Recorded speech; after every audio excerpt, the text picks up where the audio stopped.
Eyewitness investigator Mike Pearlstein uncovered information that launched an investigation into a Harahan police captain over excessive pay for military leave. At the same time, Mike learned about an unrelated probe involving Harahan police.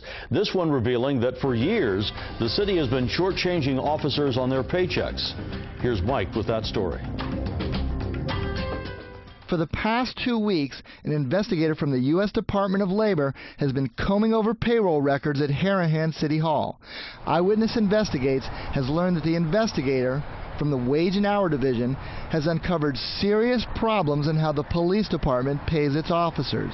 Harahan Mayor Vinnie Mosca confirmed the ongoing probe and its preliminary findings. Someone contacted the Department of Labor and made a complaint, and so now the Department of Labor is in here auditing our policy as to how we pay police officers. According to Mosca, the investigation revealed that Harahan's policy on awarding comp time to officers violates federal law. Instead of awarding time and a half for the extra hours, Harahan was awarding its officers only 1-for-1 time on extra hours they worked.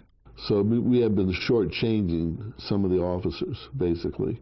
The policy has been on the books in Harahan for years, adopted by both city ordinance and police department policy.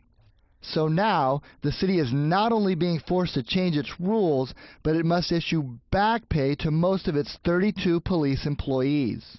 Federal law only requires the city to go back 2 years in correcting the paychecks, but the expense could be significant for a city facing budget problems and, as of last week, a hiring freeze, according to this letter sent to all city employees on Friday. Perhaps we might be looking at somewhere between 7,000 and 10,000 per year, so probably 20,000. The comp time problem apparently went unnoticed until a former employee raised a red flag when he left the department and received his final paycheck. The employee calculated that he was shortchanged by 156 hours of pay. Interim Police Chief Joseph Lorenzo, who took over in October, said he was blindsided by the claim. This complaint kind of, hit me out of the blue. But I know one thing, we're going to do whatever we have to do to rectify the problem.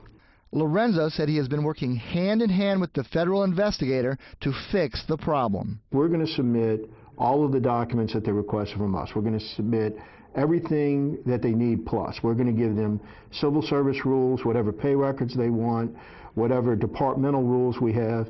Lorenzo made it clear that the federal probe is unrelated to the investigation that he launched when we presented him with evidence that his highest-ranking officer, Butch Adams, was taking excessive pay for military leave.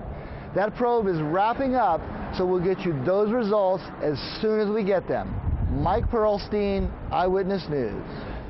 There's no timetable on when the federal investigation will be complete, but Mosca said the city is now in the process of calculating what it might be forced to pay current and former officers. Mosca also noted that the final calculations might reveal that a small number of part-time police employees were overpaid under that faulty policy.